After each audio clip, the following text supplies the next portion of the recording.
मेरे 4-5 सवाल है, बड़े क्या होगा? मैं बस 10 सेकंड, 4-5 सवाल है प्राची जी। सोल्यूशन आप अपनी बात, मैं कह रही हूँ आप अपनी बात कंप्लीट करिएगा, मैं आपको और टाइम एक्स्ट्रा दे दूंगी। तो फिर सोल्यूशन क्या है? अखिलेश यादव को कह दें या अरविंद केजरीवाल जी को कह दें कि आप एसआईटी बना दीजिए, आप अपने हिसाब से अधिकारी चुन लीजिए, फिर जांच होगी तो अभिषेक जी को और विनय जी को यकीन हो जाएगा। जो उसमें खामियां है, मैं वही, मेरा बेसिक क्वेश्चन है, प्रदीप जी से ये बता देंगे। क्वेश्चन नंबर 1, अगर किसी व्यक्ति के यहां 80 लाख रुपए बरामद हुआ तो अभी तक पुलिस कस्टडी क्यों नहीं है? मैं तो उस उत्तर प्रदेश को जानता हूं जहां आरोप पे बुलडोजर चल जाता है, मैं उस उत्तर प्रदेश को जानता हूं जहां इनकाउंटर हो जाता है, गाड़ी पलट जाती है। क्वेश्चन नंबर 1 ये।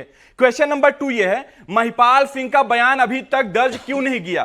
क्वेश्चन नंबर 3 है कि 40 दिन का ही कैमरा रिकॉर्ड क्यों निकाला गया? क्या यह लीपापोती तो नहीं? क्या चंपत राय जैसे लोगों को बचाने का कार्य तो नहीं हो रहा है? क्वेश्चन नंबर 4, जो चंपत राय का इस्तीफा उन्होंने दिया, ऐसी क्या कारण है? ये गंभीरता दिखा रहे हैं, क्यों कह रहे हैं 11 जुलाई को ट्रस्ट की मीटिंग बुला लेंगे। अरे भाई, अगर आपके पास समय नहीं है, आप गंभीर नहीं है, राम भगवान के घर में डाका डाला गया है, उनके यहाँ चोरी हुआ है, तो जूम मीटिंग बुला लीजिए, जूम मीटिंग के तहत आप जांच करके उसका इस्तीफा लीजिए। अरे वो चोर है, अगर वो चोर है तो चोर का प्रमाण देने के लिए इतना समय क्यों लिया जा रहा है? क्या इसमें इस पूरे समय के दौरान आपके 5 सवाल आ गए जो उन्होंने दिया है, क्या सबूत जो है उसको खत्म भाई? तो नहीं देखिए, किया आपके 5 सवाल आ गए, उन 5 सवाल के जवाब अभी सत्य प्रकाश जी देंगे, वो आपको बताएंगे कि उन सवालों के जवाब क्या। मैंने आपसे पूछा था, आपको एसआईटी पर शक है, आपको जांच पर शक है, आपको अधिकारियों पर शक है, आपको पुलिस पर शक है, आपको इस पूरे मामले पर ही शक है। तो एक तरीका सुने, सोल्यूशन की तरफ बढ़ रहे हैं ना, यहाँ खड़े हैं बीजेपी के नेता, खड़े हैं एनडीए के उनके साथी खड़े, एक सोल्यूशन उनको दे दीजिए, आप बता दीजिए जांच करवाए कौन? मैं कर रहा हूं, विपक्ष के नेता चुनेंगे अब क्या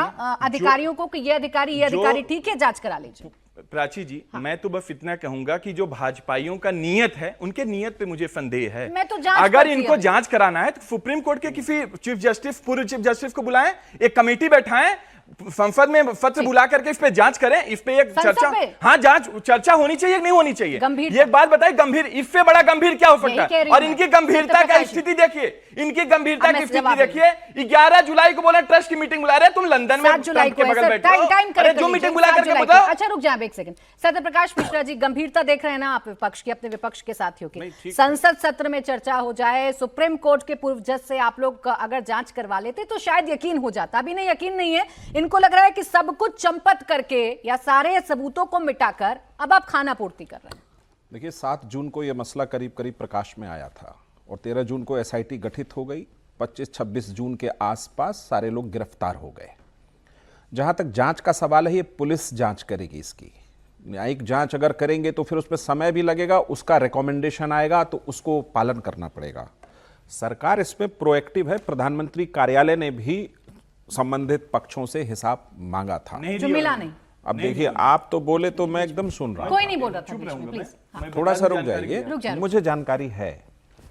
तो वो उस समय नहीं दिया गया कि शायद एसआईटी जांच अंदर में चल रही है। जो घटना घटी है राम मंदिर में चंदा चोरी की, उस देश के सनातन सभ्यता, चंदादाता और देश के संस्कृति और जो भी कह लीजिए, उस पर बहुत बड़ा हमला है, वो घिनौना कृत्य है, बहुत घटिया है। उसको जितने शब्दों में निंदा कर सकते हैं करनी चाहिए।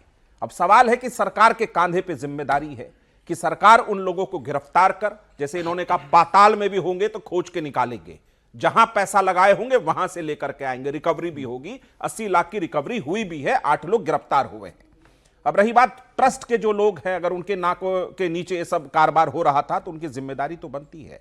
ट्रस्ट सुप्रीम कोर्ट के आदेश पर बना, लोकसभा में ट्रस्ट की घोषणा की गई है, ट्रस्ट बहुत अच्छे लोगों को लेकर के बना। अब किसी के चेहरे पे बहुत कुछ लिखा नहीं होता है, लेकिन उसके कृत्य अगर खराब निकलेंगे बाद में तो सरकार छोड़ेगी नहीं। नाम मैं किसी का ना लूं, सारे लोग वहां से चंपत होंगे। जो भी लोग अगर इसमें दोषी पाए गए होंगे सबको चंपत किया जाएगा। सरकार इस मामले में मुस्तैद है, खड़ी है।